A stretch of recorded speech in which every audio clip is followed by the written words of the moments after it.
In this next series of videos, we're going to revisit the simple linear regression model and analysis of variance model that we looked at in previous lessons and put them into a common framework of linear models. And by doing this, we are going to be able to expand the types of model that we look at so that we can analyze multiple factors and not just a single factor. So we'll start with linear regression. So we're going to use this example with we looked at this example before, I think. This was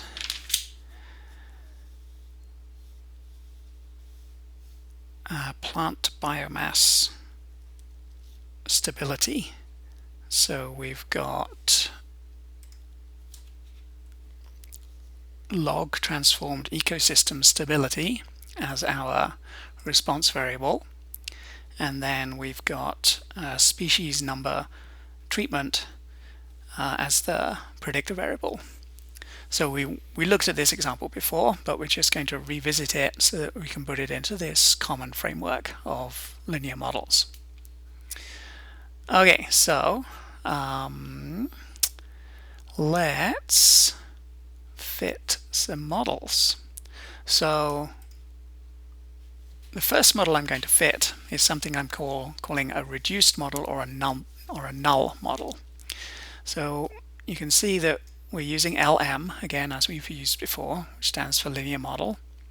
I've got my response variable on the left hand side of the tilde, and then on the right hand side I've got the number 1, which might look a little bit odd. What this means is that I'm not fitting a predictor variable. All I'm fitting is an intercept term. And the way that you do that is you just write the number 1 here. So let's do that, and then I'm going to draw a graph, and it's going to be easier to explain what I've just done if we look at the graph. So in this graph, this is a scatter plot of the data. I've got the response variable on the vertical axis, predictor variable on the horizontal axis, and all the points plotted. And then I've got this horizontal line here. And this line represents that null or reduced model that I just fit. So the one with no predictor.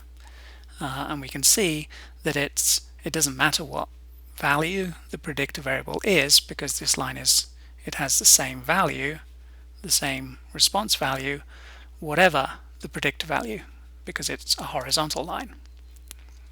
And so this model, this regression line, is giving me a predicted response variable that is constant. It's the same whatever the predictor variable is, and it's actually equal to the average log transformed ecosystem stability. So we would use this model if there was no linear relationship between the response variable and the predictor variable. Because if that was the case, then we might as well just ignore the predictor variable and just use the sample mean of y, the sample mean of the response variable, to predict y.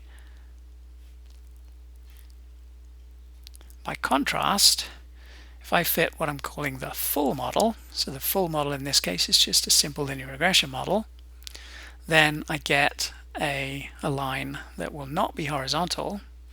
It'll be sloped like this.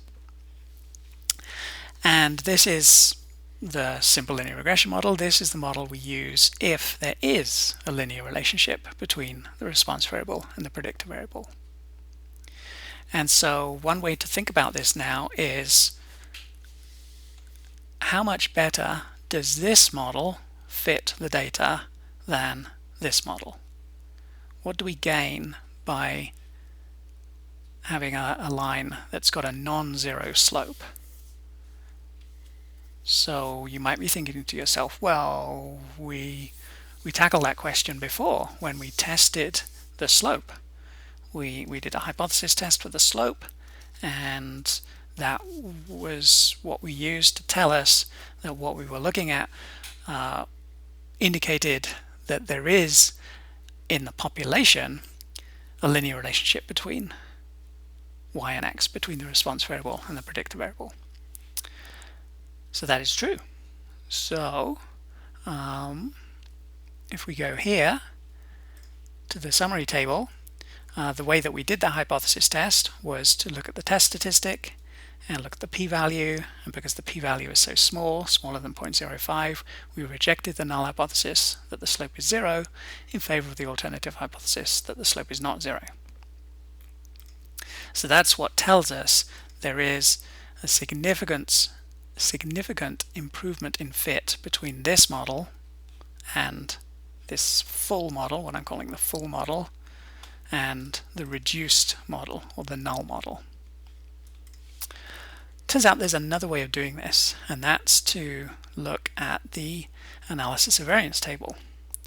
So if we look at the analysis of variance table, we've got another test statistic here, only this one is an F statistic rather than a T statistic, but it also has a p-value, and lo and behold, the p-value is the same.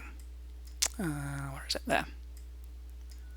2.73 times 10 to the minus 10 when we do the t-test for the slope, and 2.733 times 10 to the minus 10, we get one extra decimal place to look at here, but it is the same number. And that is what is known as an F-test of the improvement in fit. So let me just run through steps as we're doing a hypothesis test, and I've got to make sure I've got my 4 steps. Step 1, state the null and the alternative hypotheses. Null hypothesis is that the slope is 0. Alternative hypothesis is that the slope is not 0.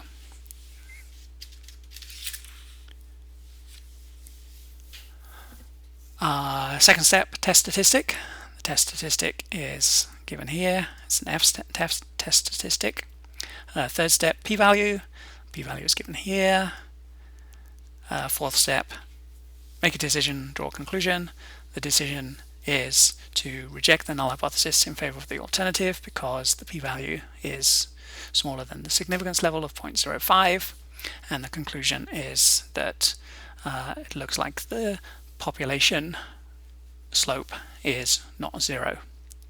So another way of putting that is that we have found a significant improvement in fit between the full model and the reduced or the null model.